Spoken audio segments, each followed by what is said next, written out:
Pierre Casadei, chapitre 75, des choses admirables que l'insigne Don Quichotte raconte avoir vues dans la profonde caverne de Montesinos, choses dont l'impossibilité et la grandeur font que l'on tient cette aventure pour apocryphe.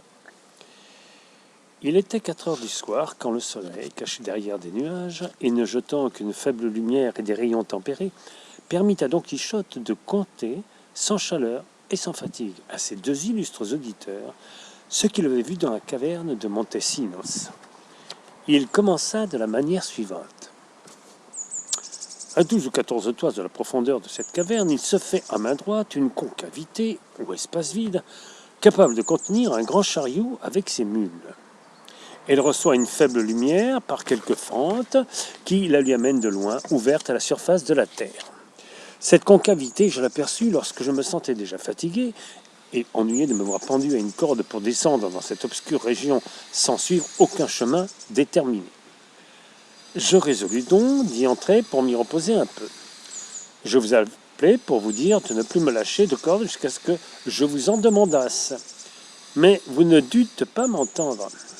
Je ramassai la corde que vous continuiez à m'envoyer et, la rangeant en pile ronde, je m'assis sur ces plis tout pensifs, réfléchissant à ce que je devais faire pour atteindre le fond, alors que je n'avais plus personne qui me soutint. Tandis que j'étais absorbé dans cette pensée, dans cette hésitation, tout à coup je fus saisi d'un profond sommeil, puis quand j'y pensais le moins, et sans savoir pourquoi ni comment, je m'éveillai et me trouvai au milieu de la prairie la plus belle, la plus délicieuse que puisse former la nature, ou rêver la plus riante imagination.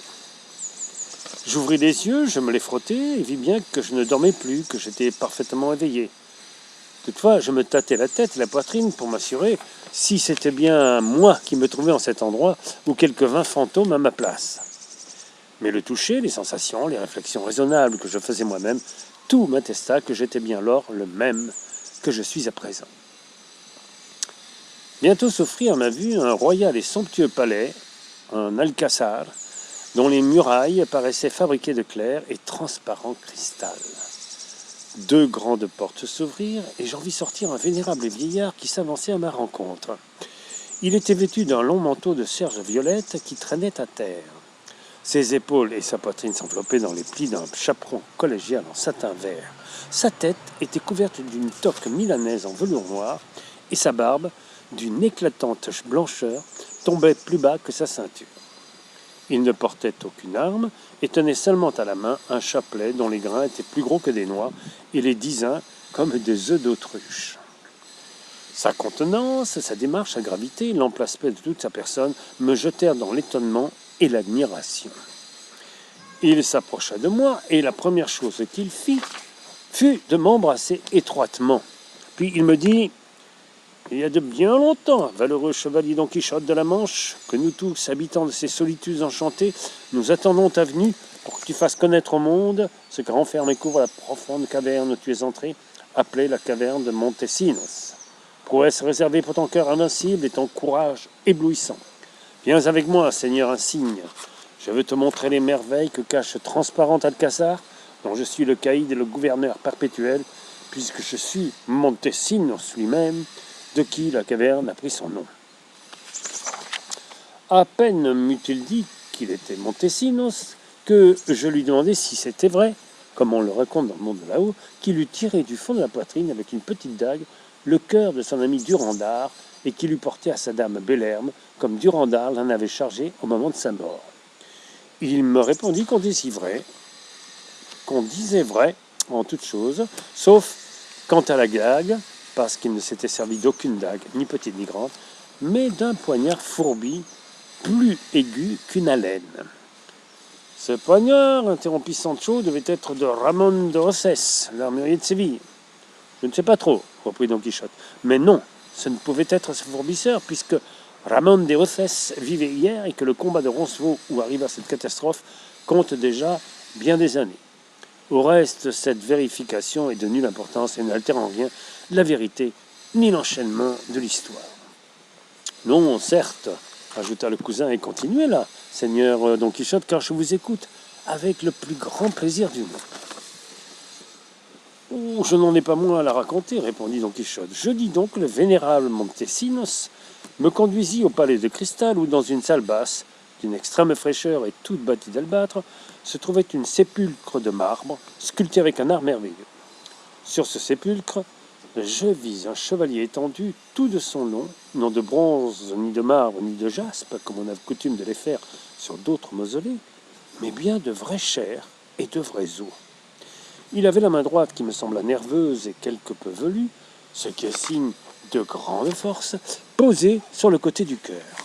Et avant que je fisse aucune question, Montesinos, me voyant regarder avec étonnement ce sépulcre, « Voilà, me dit-il, mon ami Durandard, fleur et miroir des chevaliers braves et amoureux de son temps.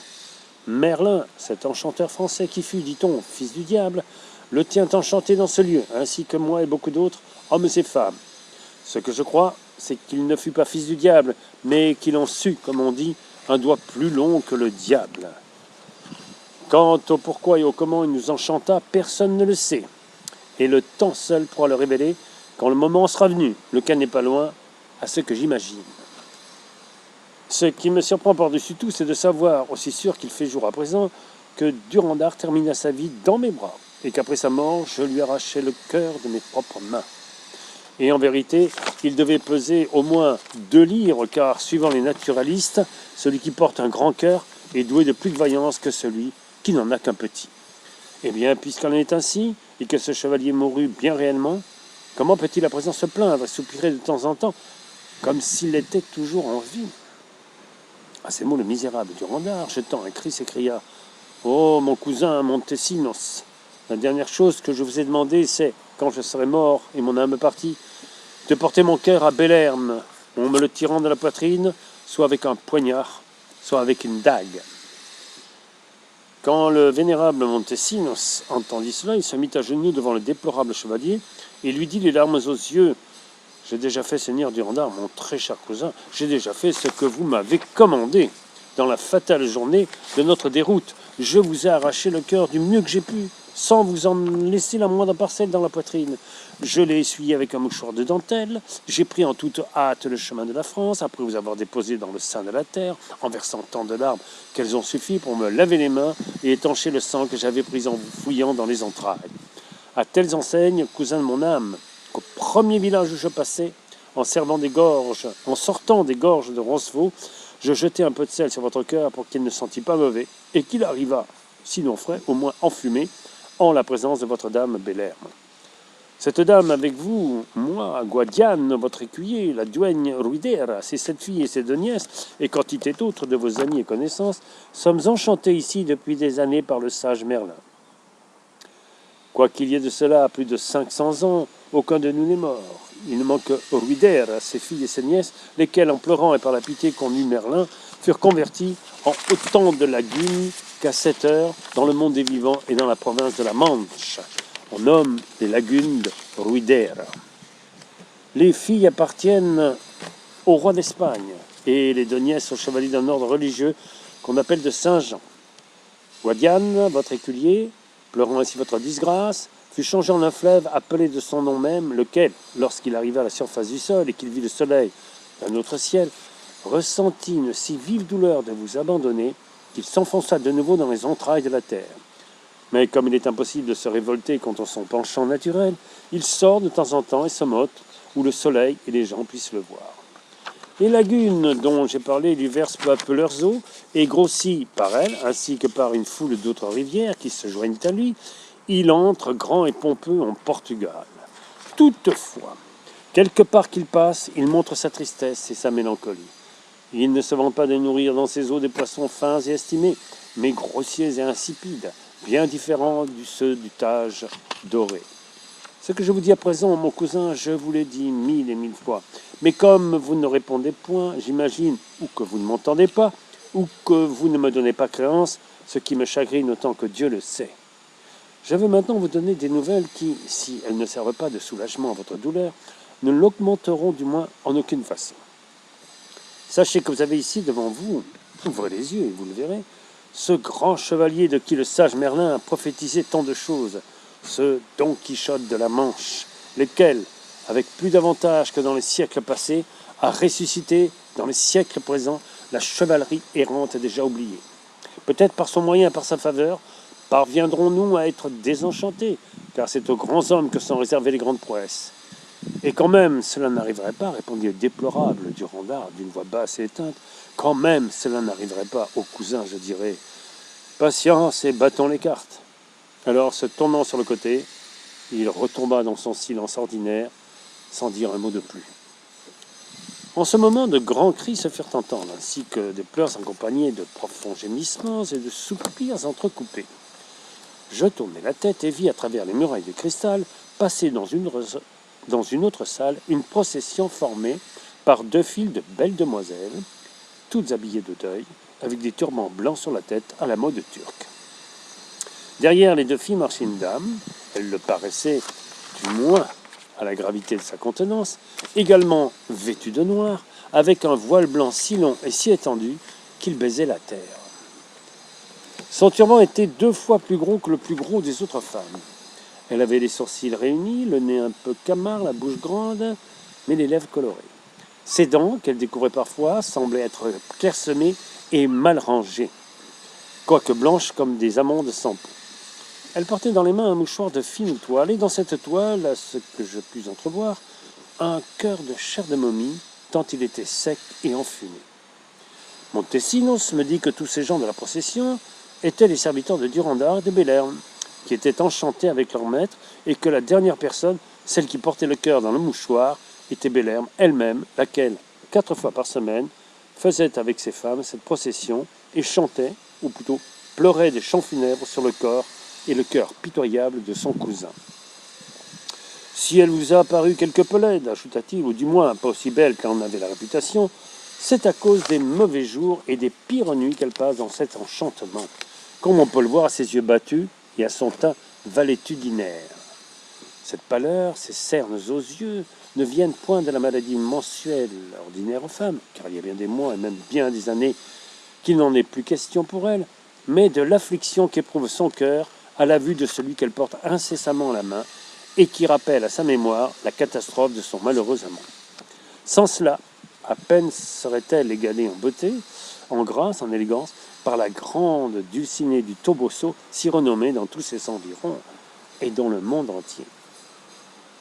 « Halte là, m'écriai-je alors, seigneur Don Montesinos, que votre grâce conte cette histoire tout uniment. Vous devez savoir que toute comparaison est odieuse, et qu'ainsi l'on ne doit comparer personne à personne. La sans pareille Dulcinée du Toboso est ce qu'elle est, Madame Donia Belherme, et ce qu'elle est, et ce qu'elle a été, et restons-en là.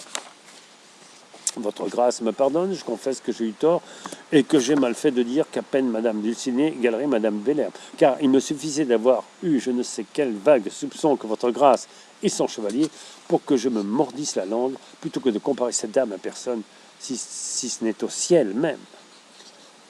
Cette satisfaction que me donna le grand Montesinos apaisa mon cœur et me remit de l'agitation que j'avais éprouvée en entendant comparer Madame avec Belherme. Je m'étonne même, dit alors Sancho, que votre grâce ait pu s'empêcher de monter sur l'estomac du bonhomme, de lui moudre les os à la coups de pied et de lui arracher la barbe sans lui en laisser un poil au menton. Non pas, ami Sancho, répondit Don Quichotte. C'eût été mal à moi d'agir ainsi, car nous sommes tous tenus de respecter les vieillards, même ne fussent-ils pas chevaliers, et plus encore lorsqu'ils le sont, et qu'ils sont enchantés par-dessus le compte. Je sais bien que nous ne sommes pas demeurés en reste l'un avec l'autre quant à beaucoup de questions et de réponses que nous nous sommes mutuellement adressées.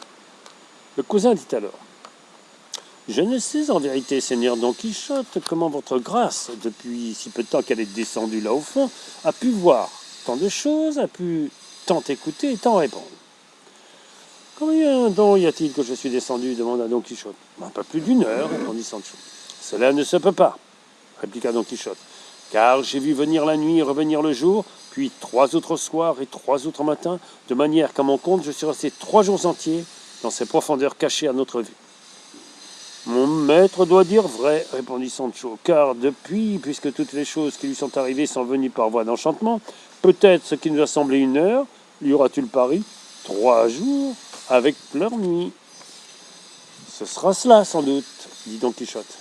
Dites-moi, mon bon seigneur, demanda le cousin, votre grâce a-t-elle mangé pendant tout ce temps? Pas une bouchée, répondit Don Quichotte, et je n'en ai pas senti la moindre envie. Est-ce que les enchantés mangent? Dit le cousin. Non, ils ne mangent pas, répondit Don Quichotte, et ils ne font pas non plus leurs grosses nécessités. Mais on croit néanmoins que les ongles, la barbe et les cheveux leur poussent. Et dorment-ils par hasard, les enchantés, monseigneur demanda Sancho.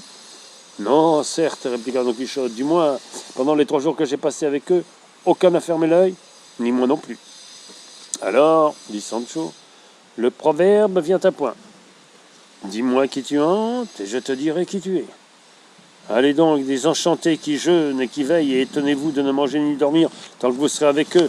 Mais pardonnez-moi, monseigneur, si je vous dis que tout ce que vous avez dit jusqu'à présent, Dieu m'emporte, j'allais le dire, le diable, si je crois la moindre chose. Comment donc? S'écria le cousin. Le seigneur Don Quichotte peut-il mentir? Mais le voulut-il? Il n'aurait pas eu le temps de composer et d'imaginer ce million de mensonges. Oh, je ne crois pas que mon maître mente, reprit Sancho. Que crois-tu donc? Demanda Don Quichotte. Je crois, répondit Sancho, que ce Merlin ou ces enchanteurs qui ont enchanté toute cette brigade que votre grâce dit avoir vue et fréquentée là-bas, vous ont enchassé dans la cervelle et dans la mémoire toute cette kyrielle que vous nous avez contée et tout ce qui vous reste encore à nous dire. Cela pourrait être Sancho, répliqua Don Quichotte, mais cela n'est point, car ce que j'ai conté, je l'ai vu de mes propres yeux et touché de mes propres mains. Mais que diras-tu quand je vais t'apprendre à présent que parmi les choses infinies et les merveilles sans nombre que me montra Montesinos, je te les conterai peu à peu et à leur temps dans le cours de notre voyage, car elles ne sont pas toutes de saison, il me montra 3 villageoises qui s'en allaient par ces fraîches campagnes, sautantes et cabriolant comme des chèvres. Dès que je les vis, je reconnus que l'une était la sans pareille Dulcinée di Toboso, et les 2 autres, ces mêmes paysannes qui venaient avec elle et à qui nous parlâmes à la sortie du Toboso. Je demandai à Montesinos s'il les connaissait. Il me répondit que non, mais qu'il imaginait que ce devait être de grandes dames enchantées qui avaient paru depuis peu de jours dans ces prairies.